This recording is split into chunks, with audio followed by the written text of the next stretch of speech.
Hi guys, Aaron here and welcome to the workshop. A couple weeks ago I've shown you the bike I got for my mother and I really wasn't happy with some of the spec choices on it. It came with an Ultegra mechanical group set with hydraulic braking, which is a nice group set, but I use SRAM on all of my bikes and it's not very practical. I have one solitary Shimano system, plus Shimano is also quite unexciting for me, although a good product. But then SRAM launched their more affordable Force level AXS 12-speed group set, and I got really excited. I also managed to snatch one complete group from my distributor, the first one in the country. And yeah, this is it, and this is what I'm going to use on my mother's bike.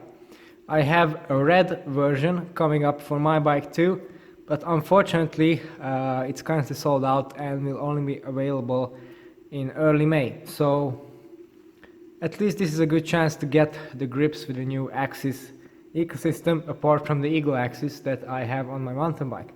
So let's have a look at what this actually is. So as I said, one bike group for my mother for ease of shifting. So you got the Force Mech, which has the new clutch system in it. Then the battery, of course, same, which is a very neat feature, exactly the same as every SRAM electronic group set component, from seat post to mountain bike group sets to road group sets. Then the brakes and the brake levers, very similar to the previous gen eTap HRD that I currently have on my bike in terms of shape, and also the brake body itself, although a bit less machined. So very nice unit. Then what we have here, the cassette is for the new XDR driver body, which allows for a 10-tooth cog. Now since this is a one by group set, I've opted for the widest range cassette, so 1033, although it doesn't look too monstrous, to be honest, because I've been using 1132 anyway on my bikes.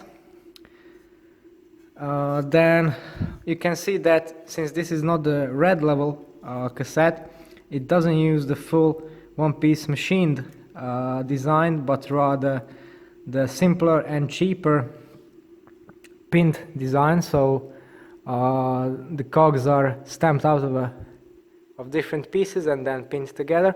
So cheap construction, but still pretty light. Then we have the new rotors with the cooling fins and the aluminum carrier center lock. Then we have the dub bottom bracket to fit the BB386 of the Orbea. And finally the crank, which is a nice carbon unit with the aforementioned dub axle, which is super light and makes the whole system very light. Unlike red, these cranks are not hollow, so not the absolute lightest, but still they feel reasonable. And I'm sure that they will be lighter, and a complete group set will be lighter than Ultegra by a good bit. They use the new tooth profile, which allows for the narrower 12-speed chain, which I already have set up for waxing, so I can't show it to you right now, unfortunately. But I will be able to when the bike is ready. It uses the 8-bolt interface, so any of my quarks I can install them right now, although I don't have compatible chainrings yet, but that might soon change. Yeah, so these are all parts of the group set. Now it's time to take the bike and build it up. It should be an extremely easy build because, well, it's all wireless, it's one by, so just bolt on the things, bleed the brakes, adjust the gears, and we're done. Okay, now the bike build is ready. As you can see, I have some assistance here now, so we can have a look at how it turned out and also my first impressions at the Sram AXS Groupset. So yeah, as I've shown you in the previous video, the individual components, one by crank, rear mag, cassette, the rotors I already had on my wheels, so I didn't use those, and the levers. Overall, super simple build. All I had to do is route the rear brake hose through the through the frame, the front one through the fork. I had those pre-routed from the old Untitled Groupset, so really no problem at all. And then it's just a matter of adjusting the levers. A bit tricky on this bike because on this bar for some reason there are no markings for the levers whatsoever, so I had to measure that out manually. A bit annoying. Crankset, I just pressed in. The new bottom bracket fits no problems, spins nicely. It also seems to have very durable seals on there, quite a lot of grease. So yeah, I think when they talk about durable bottom bracket, then really it is true. Chain, as you can see, this is the flat top chain. For some reason I've ordered the Force chain. I didn't think about it. For my bikes I'm going to use red chains, so it would have been made more sense to not just get the red chain for all the bikes, but never mind. This bike isn't going to be used all that much, so probably can do with one chain. Okay, he's trying to interrupt. Yeah, so the chain itself is narrower than the old 11-speed chain, and it's narrower than the 12-speed Eagle chain, so no real compatibility there. The two profiles are slightly different and thinner.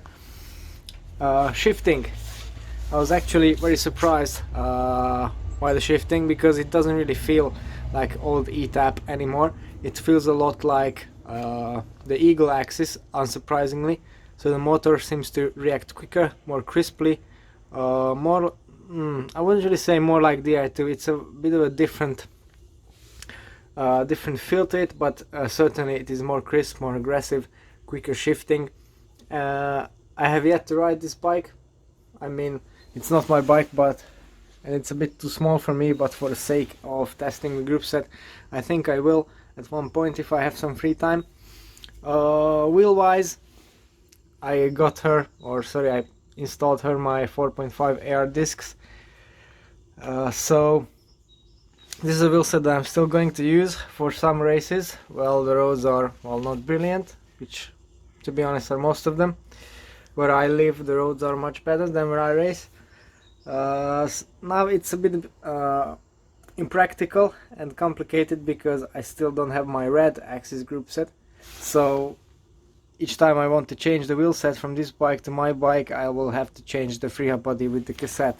But mine should arrive in less than 3 weeks, or more like 2, so hopefully that will get resolved, and then it's quite practical, so I can swap back and forth. Yeah, bleeding, one thing I want to mention is the same as on the previous red group set, and very similar to, well, every hydraulic group set out there from SRAM, or brake set, should I say, mountain bike or road bike, which is very neat. The lever action, very similar, I would say almost indistinguishable from the current red group set. The feedback of the lever is a bit louder, a bit crisper again. Also the the pattern on the hood has changed a little bit. Lever feel is exactly the same as the brakes. One thing I like to point out, that the brake hoses are not the same as on the red eTap HRD 11-speed, but I think on the red AXS group, so they will be the same as the red eTap. Previously, this one uses something more in line with the previous Force level group set, so not the banjo ending, and yeah, this side is although the same with the bleeding edge connection.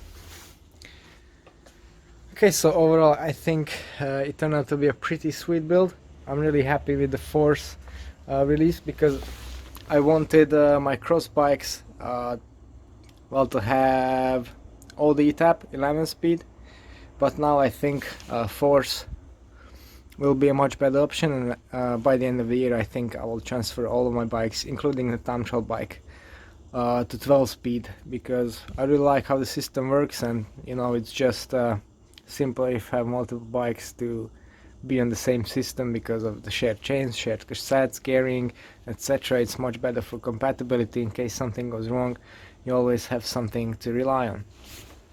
Okay, so this was a quick overview of this bike build and the new group set. I hope you have found it useful and informative. If you want to know more about my own bikes that I use and some of the bikes that I build, then don't forget to tune into the channel and subscribe. It's all up to date. Thanks for watching and see you next time.